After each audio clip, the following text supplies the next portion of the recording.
Agora vamos abrir o coração, vamos ter a palavra de Deus e a que a palavra fale ao seu coração. Sempre digo que não existe fórmula mágica. A Bíblia diz: sem fé é impossível agradar a Deus, e a fé ela vem por ouvir, e ouvir pela palavra. Então é necessário você parar para ouvir a palavra de Deus. Tudo que você necessita não está no homem, não está na igreja, está na palavra de Deus. E estamos aqui em Hebreus capítulo 12. O nosso estudo mesmo é do versículo 5 em diante, mas eu vou ler do 1 em diante, do primeiro em diante. Hebreus é fácil pegar de trás para frente. Você pega o Apocalipse, você voltando vai encontrar o Judas, 3 vezes o João, 2 vezes o Pedro, o Tiago. Antes do Tiago é carta aos Hebreus. O capítulo 12, o versículo 1. 1, 2, 3 e 4 é mais uma leitura, tá? Bem rápida, não vai demorar muito não. Portanto, nós também, pois que estamos rodeados de uma tão grande nuvem de testemunhas, deixemos todo embaraço e o pecado que tão de perto nos rodeia. O autor aqui, ele faz, entenda bem, o Espírito de Deus, duas coisas importantes: distinção entre embaraço e pecado. Tem coisa que não é pecado, mas pode atrapalhar você. O que, pastor? Eu contei o caso de um rapaz, não sei se vocês estão lembrados. Esse rapaz, ele é torcedor de um time aqui em São Paulo, e ele falou: pastor, eu sei que não é pecado torcer para um time de futebol. Não é pecado você ter uma camisa de time de futebol, mas no meu caso era o embaraço, porque eu era tão fanático. Ele estava contando que a roupa dele toda ela era do time. O garfo era do time, o prato era do time, a colher era do time, o copo era do time, tudo, a roupa de cama, tudo do time. E ele disse: quando eu vim para o Evangelho, eu sei que eu era muito ligado àquilo, então eu tive que me desligar. Quer dizer, no caso dele, entenda, não é pecado você torcer para um time de futebol, mas no caso dele era o quê? Um embaraço. Podia atrapalhar a fé dele, podia atrapalhar a comunhão dele. Isso às vezes acontece. É como eu falo com uma amizade: é errado ter uma amizade com alguém? Não. Mas às vezes uma amizade pode atrapalhar a sua caminhada de fé, principalmente quando você está começando na caminhada. Então às vezes é necessário, você tem que separar o que está sendo embaraço, até mesmo a riqueza na vida de alguém. Não que Deus seja contra a prosperidade, não que Deus seja contra alguém crescer financeiramente, prosperar, mas tem gente que vai ser embaraço para ele. Quando Jesus falou para aquele homem, lá de Marcos capítulo 10, no versículo 17 em diante: vende o que tu tem e dá aos pobres, Jesus sabia que a riqueza era um embaraço para ele. Então nós temos que ficar atentos, que tem coisas que não são pecaminosas, mas que podem se tornar o quê? Embaraço na nossa vida. E nós temos que deixar. Como também o pecado, que tão de perto nos rodeia. E estamos rodeados de uma nuvem grande de testemunhas. O ungido de Deus, o homem que Deus disse que achei em Davi, filho de Jessé, um homem segundo o meu coração. Esse homem pecou, pagou um alto preço. Veja o Abraão, que Abraão ainda, ele foi chamado amigo de Deus. Mas esse homem, quando também saiu do caminho para obedecer um chamado à sua esposa, a Bíblia diz que ele provou o silêncio de Deus durante 13 anos. Foram 13 anos provando o silêncio de Deus. Então, às vezes, a pessoa também prova, por causa do pecado, por causa da separação dela em Deus. Então, estamos rodeados de uma tão grande nuvem de testemunhas. Aí ele diz: então, corramos com paciência, capacidade de esperar a carreira que nos está proposta. Você tem que saber o que é que Deus deu para você, qual é o seu propósito no Evangelho. O propósito seu é caminhar com paciência até a Nova Jerusalém, é caminhar até a eternidade. Então, com paciência, sempre se livrando do pecado e de coisas que podem te embaraçar, correndo, olhando para Jesus, autor e consumador da fé. Não temos que olhar para ninguém. De vez em quando aparece aí um sabichão no nosso meio, um quer ser mais. Não temos que olhar para pastor nenhum, para homem nenhum. Estão lembrados do que eu falei 2 semanas atrás, daquele caso de João 6,66? A Bíblia diz: desde então, muitos dos seus discípulos já não andavam mais com ele. Quer dizer, pessoas que andavam com Jesus e depois já não estavam andando mais. Tem pessoa que está andando, pode ser a pessoa que um dia te abençoou, um dia fez uma oração, você foi cuidar até de um câncer. Um dia uma pessoa que batizou você nas águas, a pessoa que colocou a mão sobre você e você foi batizado com o Espírito Santo, Jesus te batizou, a pessoa que um dia foi visitar um parente seu no hospital e você tem uma gratidão muito grande àquela pessoa, mas você não tem que olhar para ela, porque pode ser que amanhã lá na frente, aquela pessoa que já foi uma bênção na tua vida, pode não estar andando mais com Jesus. E você pode se decepcionar. Você pode ver ela fazendo algo, entenda que ela condenava, que ela pregava contra e fazendo. E você pode se escandalizar. Por isso, tire os olhos do homem, tire os olhos de qualquer pregador e olhe para Jesus Cristo, o autor e consumador da fé. Que sofreu. Tudo o que a Bíblia diz aqui, olhando para Jesus, autor e consumador da fé, o qual, pelo gozo que lhe estava proposto, suportou a cruz, desprezando a afronta e assentou-se à destra do trono de Deus. Sabia o que era para ele, então ele suportou a afronta dos pecadores, a contradição dos pecadores, porque aqueles que gritaram para ele, Hosana, Hosana, falaram o que para ele depois? Crucifica-o, crucifica. Olha a contradição dos pecadores. Aquela pessoa que hoje te aplaude, amanhã ela pode te vaiar. Aquela pessoa que hoje é sua amiga, ela pode se tornar inimiga amanhã. Você tem que suportar tudo isso para não perder o seu alvo.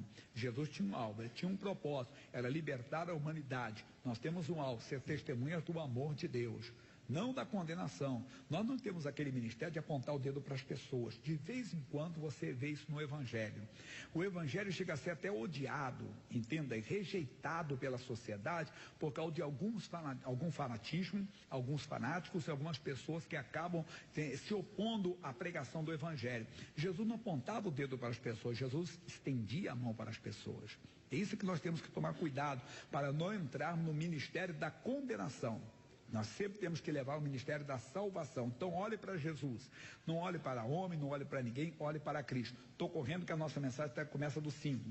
Considerai, pois, aquele que suportou tais contradições dos pecadores contra si mesmo, para que não enfraqueçais, desfalecendo em vosso ânimo. Ainda não resististes até o sangue, combatendo contra o pecado. Vamos entrar na mensagem. E já vos esqueceste da exortação que argumenta convosco como filhos. Filho meu, não despreza a correção do Senhor, e não desmais quando por eles fores repreendido, porque se ele é pai, ele tem esse direito. Assim como eu sou pai, posso repreender meus filhos. Agora, repare, você está, por exemplo, quem tem um filho garoto ainda, menino, criança, você está num shopping, numa praça, num parque, e uma criança faz algo errado lá. Você não vai lá chegar, menino, para de falar isso. O pai dele pode chegar, quem é o pai dele sou eu. A mãe dele sou eu. Mas se é seu filho, você pode repreendê-lo. O seu filho você pode repreender. Você pode falar de maneira enérgica, neném, aí não. Ô menino, não, fulano, não, assim não pode fazer. É seu filho e você pode repreender. Se ele é pai, ele também pode nos repreender. E às vezes não aceitamos a correção do pai. Não aceitamos quando aquilo vem para nós. Eu tenho um caso que eu contei ontem, que foi em 78, 79. Eu morava em Guadalupe, e lá eu morava no bloco chamado 19, e tinha um bloco chamado 18 também. Eu estava numa festa de casamento, no mundão mesmo, tomando pinga, bebendo, né? E aquela balada toda, e de repente falava, rapaz, está saindo um ônibus para Saquarema agora. Saquarema é um lugar turístico, né? Litoral, bonito, e tem muitas vagas lá, e eles não estão cobrando nada, e tem muita bebida. Esse é o pavor dessa. Eu ia junto com um colega, que a família dele toda era de uma igreja evangélica. Mas quando eu estava com aquela roupa de casamento, não ia com roupa de casamento para, entenda bem, para uma balada dessa de litoral. Fui trocar de roupa, colocar uma bermuda, alguma coisa, e quando eu cheguei já homem feito, eu estou falando 78, eu já estava completando 20 anos, né? Quer dizer, já a minha mãe trancou a porta de casa. E eu não saía. Mas fiquei chateado com ela e não sei o quê. Mas como eu estava mais para lá do que para cá, já tinha bebido bastante, eu acabei dormindo. E no outro dia de manhã, o comentário geral no bloco. O que? Sabe quem morreu? Fulano de tal. Foi lá na praia e esse fulano de tal era meu parceiro mesmo, daquele de sair juntos, pinga, tudo. Era parceiro de copo mesmo. E nós éramos muito ligados, morávamos na mesma entrada, a família dele toda, como eu falei, era evangélica, mas ele estava desviado. E disse que ele entrou no mar para seguir uma mulher que ninguém viu, uma coloníaca. Entrou no mar e acabou morrendo. Depois, quando eu soube, eu disse, bem que minha mãe me segurou em casa. Dá para entender agora? Às vezes nós não aceitamos. Você quer entrar numa parada, você quer entrar num caminho, você quer andar num lugar que vai te dar um prejuízo lá na frente. que pode lhe prejudicar. E às vezes nós não entendemos a correção do Pai, quando nós não entendemos o não do Senhor. Nós só queremos que Ele aceite as nossas orações, que Ele aceite as nossas petições, mas Ele, como Pai, pode não dar uma coisa para você, pode te repreender e pode te corrigir. Deixa eu falar mais com a palavra. E diz mais ainda, 6, porque o Senhor corrige o que ama e açoita a qualquer que recebe por filho. Açoita, vamos para, depois eu volto aqui, deixa marcado. Provérbios capítulo 23, versículo 13. Provérbios é no meio da Bíblia. Você tem Salmos, depois de Salmos é Provérbios, capítulo 23, versículo 13.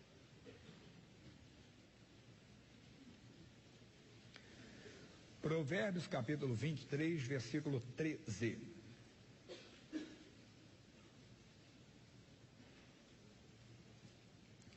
Não retires a disciplina da criança, porque fustigando-a com vara, nem por isso morrerá. Deixa eu ler outro versículo, capítulo 29. Provérbios mesmo, capítulo 29, versículo 15. Diz, a vara e a repreensão dão sabedoria, mas o rapaz entrega a si mesmo, envergonha a sua mãe. Agora, cuidado que a vara não é pegar a vara e tacar a vara na criança não, hein? Você vai preso se fizer isso, é crime. Não, a vara é a repreensão mesmo, é a palavra. A palavra que nem sempre a palavra vem para nos agradar. Nós já aprendemos que às vezes a mensagem que nós ouvimos não é a que gostaríamos de ouvir. Tinha a caixinha de promessa, Senhor, fala comigo, Senhor, me dá um versículo, fala comigo. E está lá, arrependa-te, pecador. Senhor, fala de novo.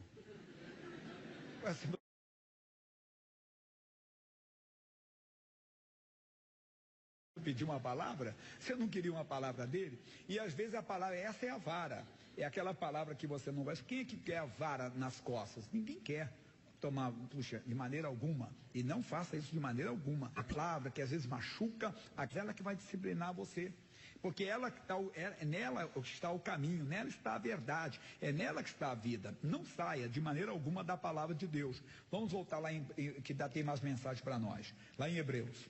Nós paramos no versículo 7. Hebreus capítulo 12. O versículo 7, vamos entrar no 7 agora. 7. Se suportais a correção, Deus vos trata como filhos. Porque que filho há que o pai não corrige? O que eu falei lá atrás. Você é filho, você é corrigido. Você não corrige, o filho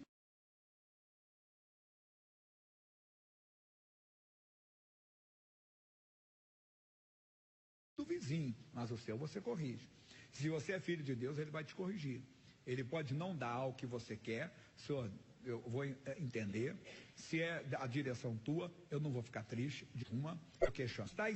Vemos nossos pais segundo a carne, para nos corrigirem, e nós o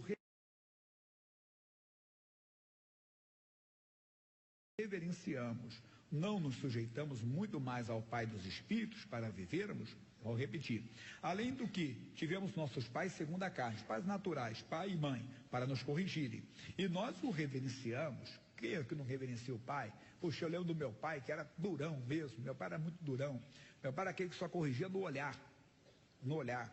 Você está sentado na mesa, se tivesse uma visita, você desse um barulhinho com a boca assim, já...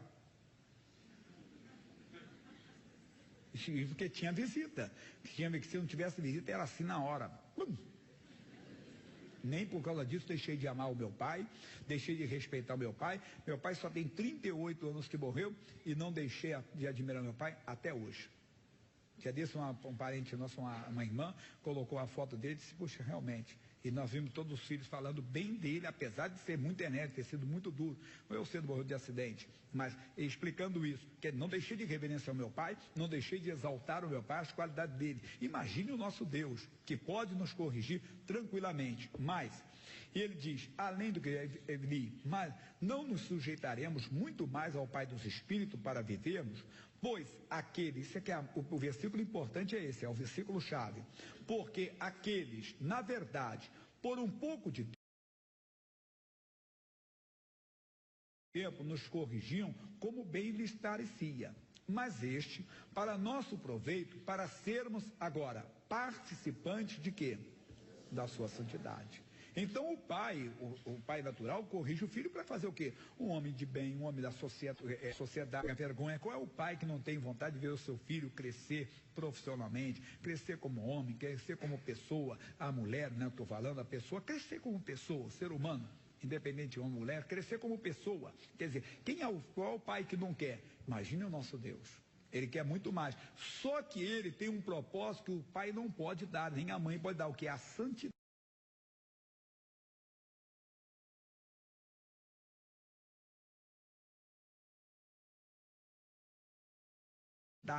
Então, quando ele nos corrige, é para isso. Como é que ele nos corrige? Vamos voltar no Antigo Testamento, em Isaías, capítulo 35, o versículo é 8. Você estava em Provérbios, aqui,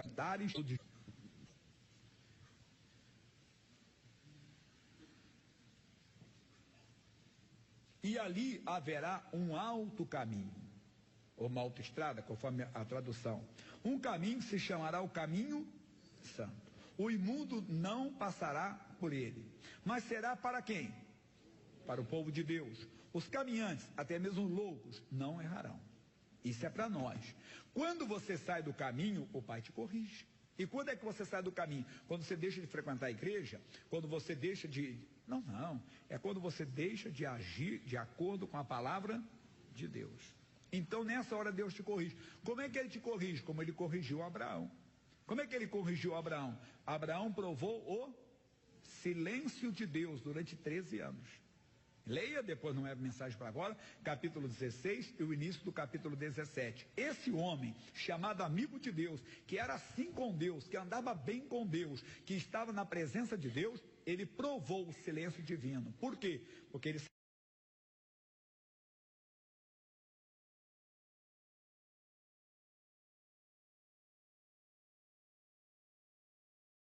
saiu do caminho. E o que ele fez diante da sociedade daquela época não era um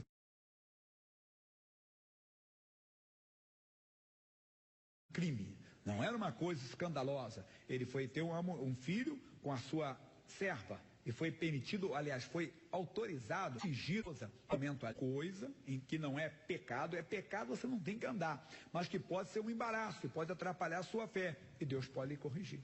Você pode provar o silêncio de Deus, como provou o Abraão, porque ele saiu daquele caminho que Deus tinha traçado para ele. Veja o homem que veio de Belém de Judá e foi até Betel reprovar Jeroboão, pelo que Jeroboão fazia. Ele saiu do caminho e acabou aonde?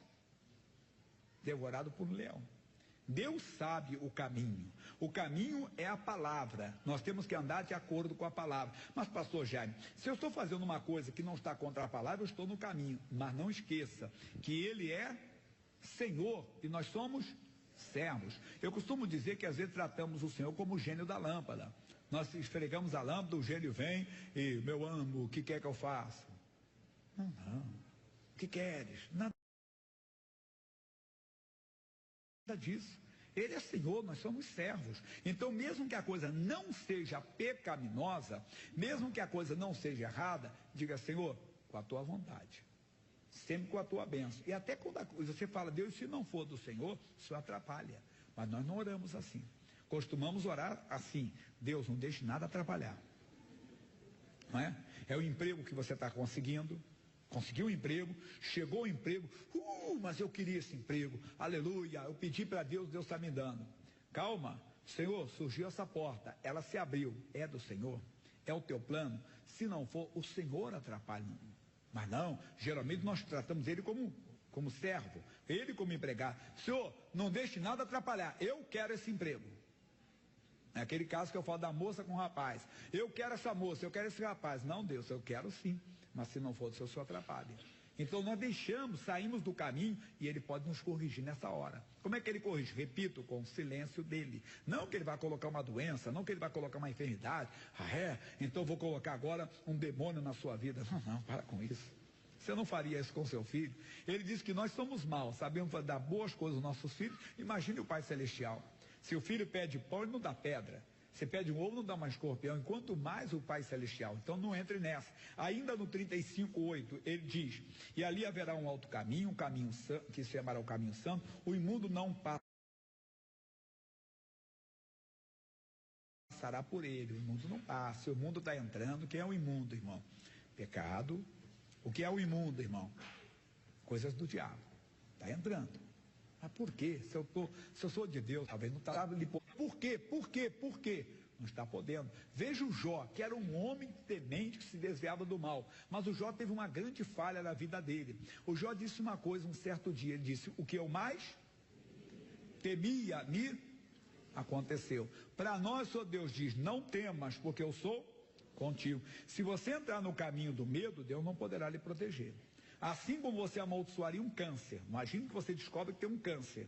Você diz: o câncer, eu te amaldiçoo em nome de Jesus, eu não te aceito. Você tem medo? Amaldiçoa o medo da mesma forma. Eu não te aceito em nome de Jesus.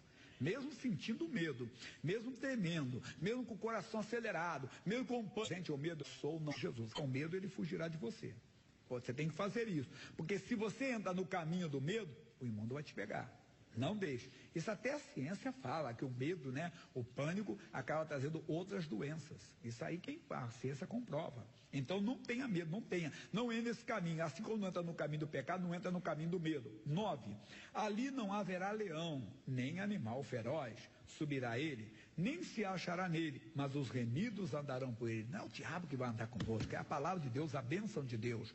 Mas, e os resgatados do Senhor voltarão e virão a Sião, com júbilo e com alegria eterna. Haverá sobre a sua cabeça, gozo e alegria alcançarão, e deles fugirá a tristeza e o gemido. Ô meu irmão, a pessoa que anda no caminho, que anda com a palavra de Deus, ela pode enfrentar lutas, ela pode enfrentar adversidade. Eu costumo brincar com você e dizer assim: puxa, você fala, pastor Jair, porque você não está no meu lugar. Se você estivesse no meu lugar, você não. Não, nem você no meu, irmão.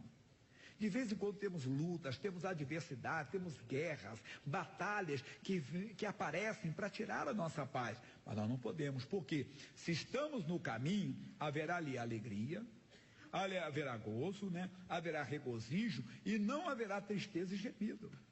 Veja esse Jó mesmo não tendo o entendimento, mas quando ele perdeu tudo, sabe o que ele fez? Se encurvou e adorou a Deus. Não ficou murmurando: Deus, não, foi adorar.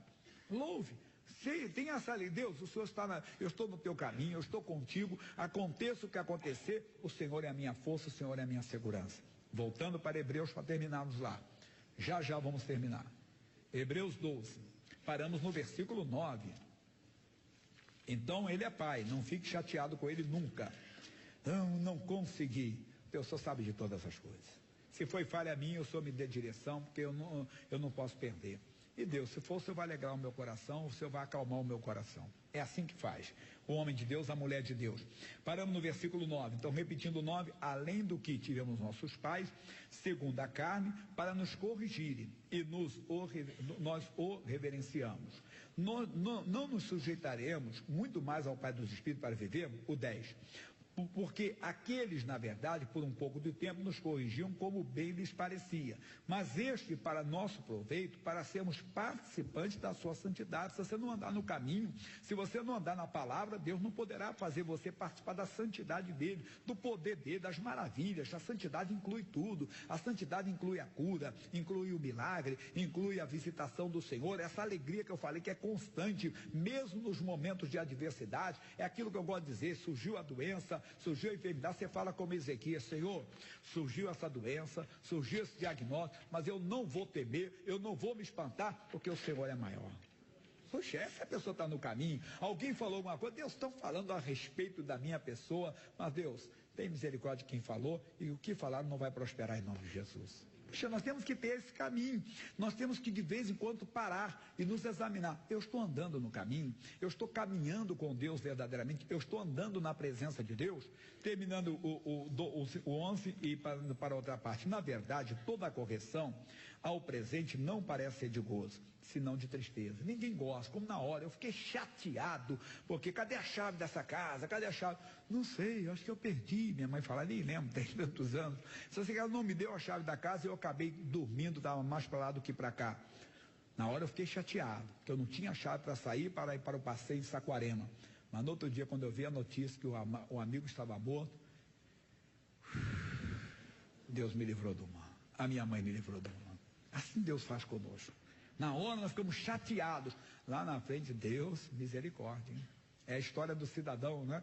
Lá naquela 11 de setembro, que estava caminhando para o trabalho, furou o pneu, ele ficou chateado, revoltado, que tinha uma reunião muito importante de negócio e perdeu aquela reunião, ficou chateado e no meio do caminho, ele está chegando perto, ele viu o que tinha acontecido. Se ele estivesse lá, ele estaria morto. Nunca murmure com Deus. Irmão, seja servo de Deus, andando e sempre louvando. Louvarei o Senhor quando? Em todo o tempo. Seu louvor estará continuamente na minha boca. Em todo o tempo louve ao Senhor. Até mesmo que eu falei, pulando de tal, puxa, mas eu orei pela cura, pela libertação da pessoa, ela acabou morrendo, mas Deus permitiu. O corpo foi destruído, mas o espírito foi salvo para o dia do Senhor. Em tudo louve ao Senhor, em todo momento. 12, 11, e na verdade toda a correção ao presente não parece ser de gozo, senão de tristeza, mas depois produz um fruto pacífico de justiça nos exercitados por ela. Ô meu irmão, aquilo que Deus faz conosco é lindo. Agora terminando o último versículo, segunda carta de Paulo aos Coríntios, não está no meu esboço, mas eu coloquei agora. Segundo aos Coríntios 13, 5. Se examine, você está andando no caminho ou é apenas um frequentador da igreja? Eu sou apenas um frequentador do púlpito da igreja ou sou um participante realmente das coisas de Deus? Eu posso ser um artista, ou posso ser um profissional, posso saber me comunicar, não é o meu caso, entenda? Poderia, ou ter uma grande oratória, mas não vivo a palavra de Deus. Não, tem que me examinar. Vamos ver isso, vai valer para nós? Capítulo 13, segundo aos Coríntios 13, 5. O que ele diz? Examinai-vos a vós mesmos, se permaneceis aonde? Na fé. Provai-vos a quem? A vós mesmos. Ou não sabeis quanto a vós mesmos que Jesus Cristo está em vós? Se não, é que já estáis reprovados. Coisa séria. Eu ouço essa mensagem, você ouve essa mensagem e você tem que se examinar. Peraí, eu estou andando no caminho. Como é que eu sei? Eu tenho alegria, eu tenho gozo, regozijo, segurança, não sou murmurador. Mesmo quando eu perco, eu sei que Deus está no controle de todas as coisas. Eu sei que com Ele eu sempre sou mais que vencedor. Se examine. Ou você é aquele que fica chateado, sem murmurar. Não, claro que ficamos na hora, mas logo pensamos, não, Deus, misericórdia, o Senhor sabe de todas as coisas. Oh Deus, o Senhor disse, entrega o teu caminho ao Senhor, confia nele, o mais ele fará. Deus me perdoa, não vou ficar chateado não, o Senhor sabe de todas as coisas. O que está sendo uma derrota agora, pode ser uma grande vitória lá na frente. O Senhor está no controle. Deixe Ele ser Senhor da sua vida. Deixe Ele ser seu pai. Porque o pai sempre sabe o melhor filho. Se o daqui não sabe, o de lá sabe. Amém? Feche os olhos, por favor.